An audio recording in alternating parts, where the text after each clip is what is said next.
नमस्कार मित्रों, chakras solutions YouTube channel में आपका स्वागत है।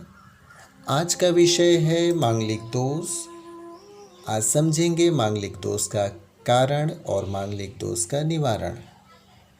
मित्रों, मांगलिक दोष मंगल ग्रह से संबंधित है। मंगल ग्रह के बारे में कुछ विशेष जानकारी यह है।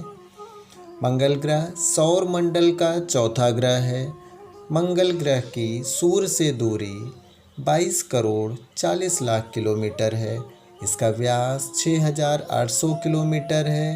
यह सूर्य की परिक्रमा 689 दिन में पूरी करता है और अपनी एक धुरी में इसका चक्कर 24 घंटा 37 मिनट 22 सेकंड में पूरा होता है। इसकी चाल 54,000 मील प्रति घंटा है और एक राशि में इसकी अवधि 45 दिन की होती है। आइए जानेंगे मांगलिक दोष के बारे में और विशेष मुख्य बातें। यदि कर्म योग प्रबल हो तो ज्योतिष में लिखी भविष्यवाणियों को भी गलत सिद्ध कर सकते हैं, किंतु संसार में तमाम भाग्यवादी लोगों के लिए ज्योतिष की रचना की गई है, जिसमें अनेक समस्याओं का समाधान ग्रह नक्षत्रों के उपाय के द्वारा किया जाता है। इन अनेक समस्याओं में एक महत्वपूर्ण समस्या भारतीय ज्योतिष के अंतर्गत विवाह में मांगलिक दोष का होना भी है। आज के समय में जो लोगों के भीतर बेहतर डर बैठा सके वही अच्छा ज्योतिषी और डॉक्टर माना जाता है, किंतु हमारा उद्देश्य सही समाधान को देना है और डर को समाप्त करना है। आज हम आपको बता रहे हैं कि मांगलिक दोष का क्या लक्षण है और इसका सही उपाय क्या है। आज के समय में छपने वाली पुस्तकों और पंचांग में एक श्लोक मिला था। वह इसमें देखिए ऊपर लिखा हुआ है, लग्ने वे च पाताले जामित्रे चाष्टमे कुजे कन्या भारतु विनाशाय भर्ता कन्या विनाश का। इस श्लोक के अनुसार लग्न भाव, जहाँ पर आप 1 नंबर लिखा देख रहे हैं, पहला घर लग्न भाव कहलाता है। व्यय भाव जहाँ 12 नंबर है, चतुर्थ भाव, सप्तम भाव और अष्टम भाव, इन भावों पर कुंडली के चक्र में इन भावों में यदि किसी भाव में, किसी घर में, किसी खाने में मंगल है तो मांगलिक दोष माना जाता है। यदि स्त्री की कुंडली में इनमें से किसी घर में मंगल है तो उसको चुनरी मांगलिक कहते हैं, एवं पुरुष की कुंडली में इन घरों में से किसी में मंगल है तो उसको मौलिया मांगलिक कहा जाता है।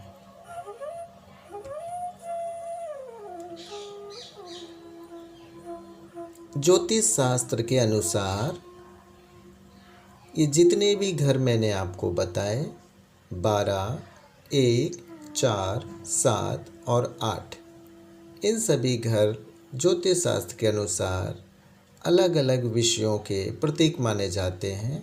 12 नंबर का घर व्यय का और हानि का प्रतीक माना जाता है। 1 नंबर का घर शारीरिक स्वास्थ्य का प्रतीक माना जाता है।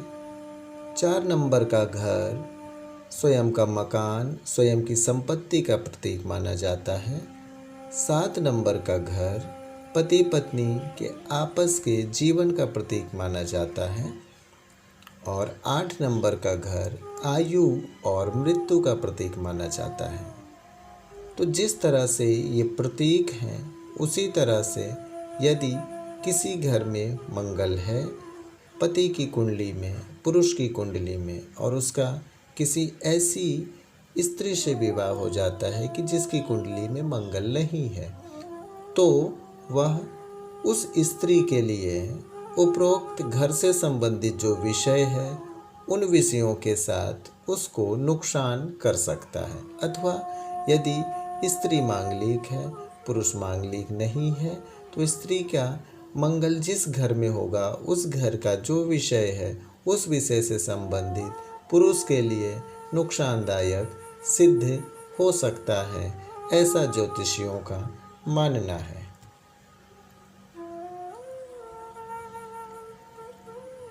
मांगलिक दोष मंगल का 12, 1, 4, 7 और 8 में होने पर तो होता ही है, किंतु डबल मांगलिक दोष और ट्रिपल मांगलिक दोष भी ज्योतिषियों का माना जाता है, जो सामान्य मांगलिक दोष से ज़्यादा घातक होता है।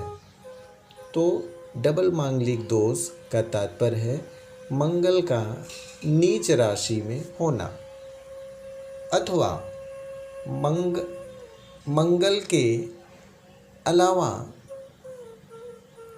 शनि, राहु, केतु, सूर्य आदि इनमें से कोई भी ग्रह इन स्थानों में जिनमें मंगल होता है 1, 4, 7, 8 और 12 स्थान में यदि होते हैं तो भी डबल मांगलिक दोष माना जाता है।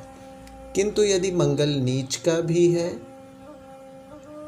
उपरोक्त घरों में और ये दूसरा लक्षण 1, 4, 7, 8, 12 में शनि, राहु, केतु या सूर्य इनमें से कोई ग्रह है तो ट्रिपल मांगलिक दोष माना जाता है, जो सबसे ज़्यादा घातक माना जाता है।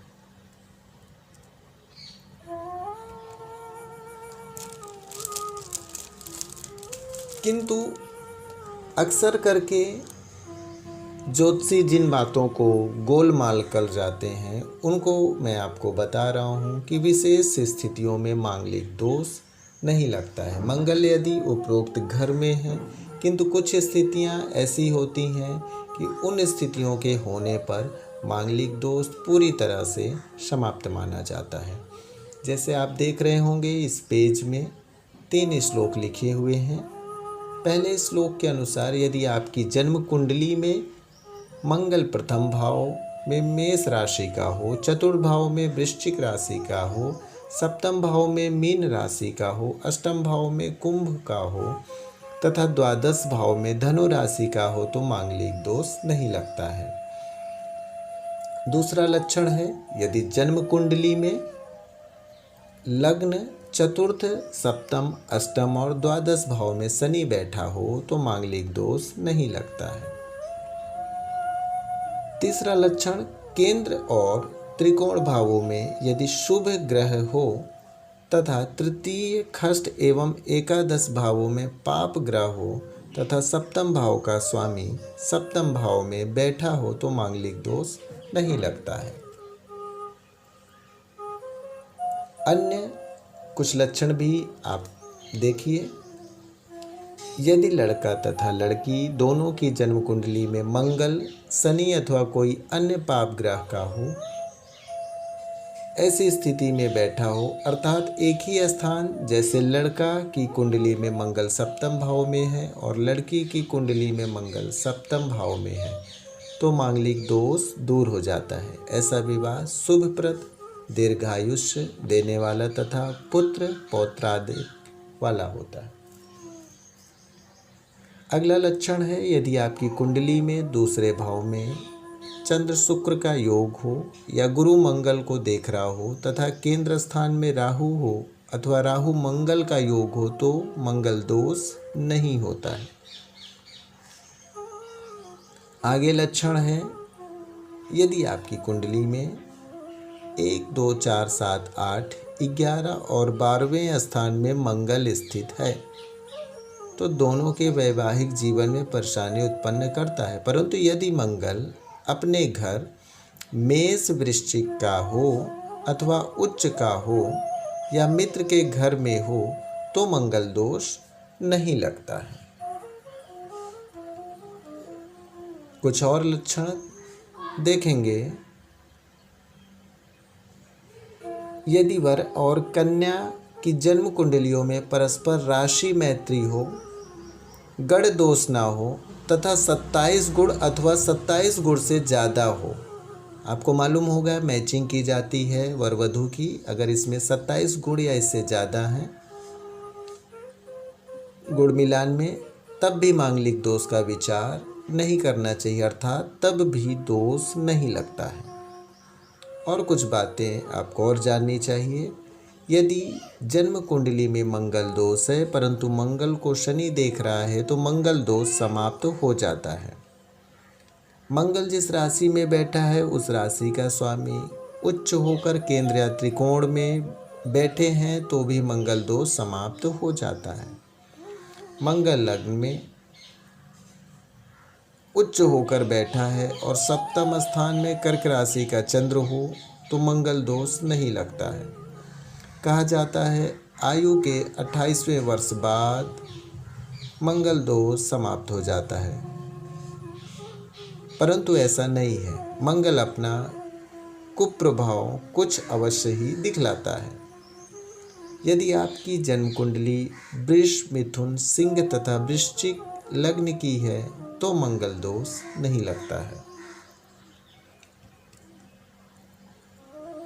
मित्रों, यदि मंगल दोष है और पति की कुंडली में है, पत्नी की कुंडली में नहीं है, या पत्नी की कुंडली में है, पति की कुंडली में नहीं, वर वधू में से दोनों में से किसी एक की कुंडली में मंगल दोष नहीं है, किसी एक की कुंडली में मंगल दोष है, अथवा उपरोक्त लक्षणों के आधार पर दोष लग रहा हो, तो इसका शास्त्रीय उपाय दिया गया है, जिसका मनोवैज्ञानिक कारण ये है कि मांगलिक दोष विवाह के बाद ही प्रभावी होता है, पहली बात। दूसरी बात, मांगलिक दोष प्रथम विवाह में ही प्रभावी होता है। यदि किसी व्यक्ति का मांगलिक दोष है, प्रथम विवाह हो गया, प्रथम विवाह में किसी कारणवश उसका दाम्पत्य जीवन से संबंध टूट गया और उसका द्वितीय विवाह होता है तो द्वितीय विवाह में मांगलिक दोष नहीं लगता है। इस सिद्धांत के आधार पर पुरुष या स्त्री जो भी मांगलिक हैं उनका विवाह किसी और से कर दिया जाता है। इसको बोलते हैं विवाह से पूर्व मांगलिक दोष का उपचार। यदि पुरुष है तो पुरुष घट विवाह अथवा तुलसी विवाह, अर्थात घड़े से अथवा तुलसी से उसका विवाह होता है। उसके बाद स्त्री के साथ ही पुरुष विवाह कर लेता है। इससे उसको स्त्री के साथ विवाह करना दूसरा विवाह माना जाता है, जिससे दोष नहीं लगता। इसी तरह से स्त्री मांगलिक है तो उसका विवाह घट विवाह अथवा पीपल विवाह किया जाता है। उसके बाद पुरुष से उसका विवाह होने पर उसको दूसरा विवाह माना जाता है, जिससे उसको मांगलिक दोष नहीं लगता है। तो ये एक मनोवैज्ञानिक रीति है घट विवाह, तुलसी विवाह और पीपल विवाह की, जो विवाह से पूर्व बिल्कुल विवाह की तरह ही शास्त्रोक्त तरीके से कर्मकांड के साथ में करवाई जाती है। इससे एक विवाह हुआ मान लिया जाता है। उसके बाद जब पुनः विवाह होता है, दूसरा विवाह उसको कहते हैं, तो दूसरे विवाह के बाद मांगलिक दोष नहीं लगता है, ऐसा माना जाता है। मित्रों, मांगलिक दोष के जितने भी श्लोक हैं वह किसी प्राचीन ज्योतिष के ग्रंथ में नहीं प्राप्त हुए हैं। मैंने तमाम ज्योतिषियों से भी इसकी प्राचीनता का आगम प्रमाण से साक्ष्य का प्रश्न किया, किंतु कोई स्पष्टता नहीं हुई। मेरा मानना है आज से लगभग 200 वर्ष पूर्व, जब ज्योतिष ज्ञान में अर्थोपार्जन के लालच के कारण लोगों का विश्वास ज्योतिषियों से घटने लगा, तब उस समय ज्योतिषियों द्वारा ज्योतिष पर पुनः विश्वास कायम करने के लिए मांगलिक दोष की सोची समझी नीति से खोज और स्थापना की गई, जिससे ज्योतिषियों को अर्थोपार्जन में मदद मिल सके। मेरा मानना यह भी है कि ज्योतिष विषय पर अति प्राचीनतम सभी शास्त्र अनूठे और विश्वास करने योग्य अवश्य सिद्ध हुए हैं।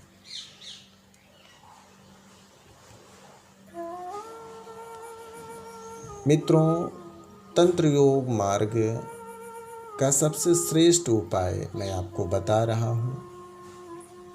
आपकी कुंडली में मंगल की पीड़ा प्रदर्शित हो रही है तो मंगल को जीवंत मानकर नित्य मंगल का ध्यान करें और भाव करें कि हे मंगल, आपको हम मित्रवत मानते हैं। मुझे विश्वास है कि आप सदैव मेरे प्रति अनुकूल रहेंगे। आपका यह भाव निश्चित ही है कि मंगल की सही ऊर्जा, अनुकूल ऊर्जा आपको प्रदान करेगा, जिससे आपको किसी भी प्रकार का मंगल दोष नुकसान नहीं करेगा। तो मित्रों, यह आज का विषय था मांगलिक दोष, जिसको आपने सुना, समझा, अच्छे से जाना। और यदि आपको कोई भी बात नहीं समझ में आए तो आप प्रश्न कर सकते हैं, कमेंट कर सकते हैं। मित्रों, यदि हमारी बात पसंद आई आपको तो हमारे चैनल को यदि सब्सक्राइब नहीं किया हो तो सब्सक्राइब अवश्य करिएगा और इस वीडियो में एक प्यार भरा लाइक दीजिएगा। और आपको लगता है कि यह अच्छी बात लोगों तक पहुंचाने योग्य है तो इसको शेयर ज़रूर करिएगा, शेयर की बटन दबा करके। तो मित्रों, आप सभी से विदा। नमस्कार, धन्यवाद।